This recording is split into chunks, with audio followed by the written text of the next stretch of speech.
مشکات میں روایت موجود ہے، جناب سید عالم صلی اللہ علیہ وسلم ممبر پر جلوگر ہیں اور ایک شخص مسجد میں داخل ہوا. میں اور آپ اور جو سن رہے ہیں وہ غور کریں اپنی تبدیلی کی نیت سے. اب مسجد کے اندر بندہ داخل ہو رہا ہے، حضور کے دور ہی کا ہے نا، مسلمان ہی ہے نا، داخل ہو رہا، بال اس کے بکھرے ہوئے ہیں، داڑھی بکھری ہوئی ہے، بال بکھرے ہوئے ہیں. آج ہمارا حال عام نماز میں چھوڑی جمعے میں ایسا ہوتا ہے جو عید کا دن ہے. بال بکھرے ہوئے صرف آ رہا ہے.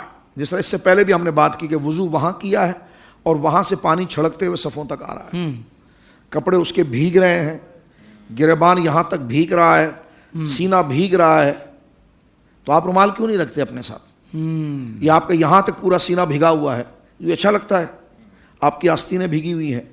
تو اب آپ دیکھیے جس طرح اعلیٰ حضرت نے فرمایا کہ وضو کرنے کے بعد بندہ اپنے جسم کے اعضاء کو سکھائے، لیکن اتنا سکھائے کہ جس سے پانی ٹپکے نہیں لیکن اس کی چمک موجود رہے.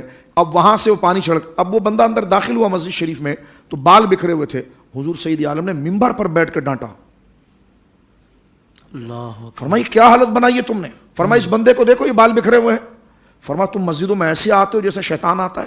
یہ لفظ کہا حضور نے، اللہ اکبر، جیسے شیطان بال بکھرا ہوا ایسا آتا ہے.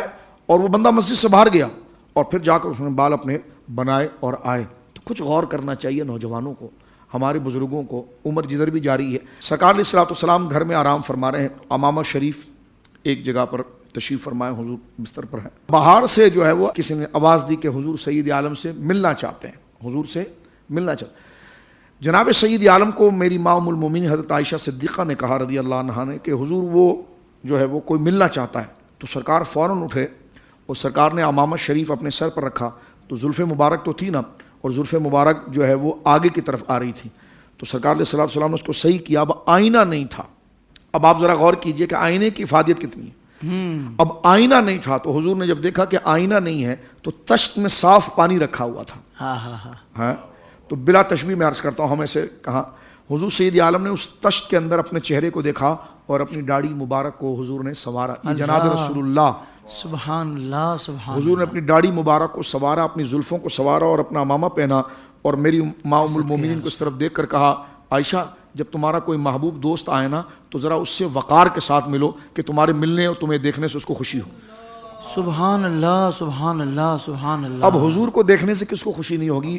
سرکار اگر ایسی بھی تشریف لے جاتے اللہ اکبر. لیکن یہ سلیقہ بتاتے ہیں. اس آئینے میں دیکھیے حضور علیہ الصلوۃ والسلام نے اپنا امامہ شریف بظاہر کہہ رہا ہوں اس کو درست کیا اور اپنی زلفوں کو حضور نے سنوار لیا جیسی تھی، اور داڑھی مبارک کو حضور نے سنوارا.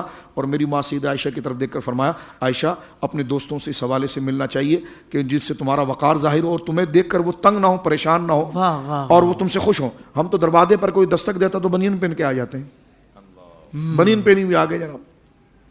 اس سے دیکھیں نفاست اسلام کیا بیان کرتا ہے. یہ دین اسلام جیسے یعنی وہ بندہ بھی دیکھ کر حیران ہو جائے کہ حضرت کو کیا ہو گیا. تو یہ کیا معاملہ. یہ کہ کبھی کوئی ایمرجنسی ہو جائے وہ الگ چیز ہے، لیکن بندہ اگر مروت کر سکتا ہے تو یہ مروت کا جو لفظ ہے نا، مروت یہ بھی پاکیزگی کا ہے نا. بندہ ناپاک کب ہوتا ہے؟ جب وہ لیزی ہو جاتا ہے. بالکل ٹھیک فرمایا آپ نے. ٹھیک ہے نا، لیزی ہو جاتا ہے. یہ اس کی جڑ کو ہم پکڑتے ہیں. لیزی ہو جاتا ہے، سست اور ڈھیلا ہو، جہاں پڑا ہے مرداروں کی طرح. چوک پر بیٹھا ہے تو بیٹھا ہے، پان کھا رہا ہے تو کھا رہا ہے، منہ سے گر رہا ہے، ٹیڑھا پڑا ہوا تو پھسلی میں درد آ گیا. تو یہ لیزی پن جو ہے نا یہ عذاب ہے خدا کا. اللہ اکبر. آپ اس کو مذاق سمجھتے، یہ عذاب ہے. نبی پاک صلی اللہ علیہ وسلم نے جن چیزوں سے اللہ کی پناہ طلب کی ہے ان میں جہاں کفر ہے، جہاں شرک ہے، جہاں نفاق ہے، جہاں دجال ہے، ان میں کسل ہے.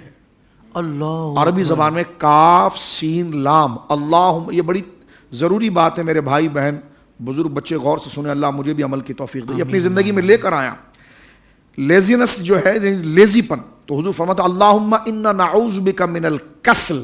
یا اللہ میں تجھ سے سستی سے، کاہلی سے میں تیری پناہ چاہتا ہوں. یہ ساری رونق برباد کر دیتی ہے. تو کاہلی جو ہے نہ وہ نماز کی طرف آنے دیتی ہے، کاہلی پن نہ اللہ معاف کرے کلمے کی طرف آنے دیتا ہے، کاہلی پن نہ عبادت کی طرف آنے دیتا ہے، کاہلی پن نہ کسی رسپیکٹ کی طرف آنے دیتا ہے، کاہل پنا رہتا ہے.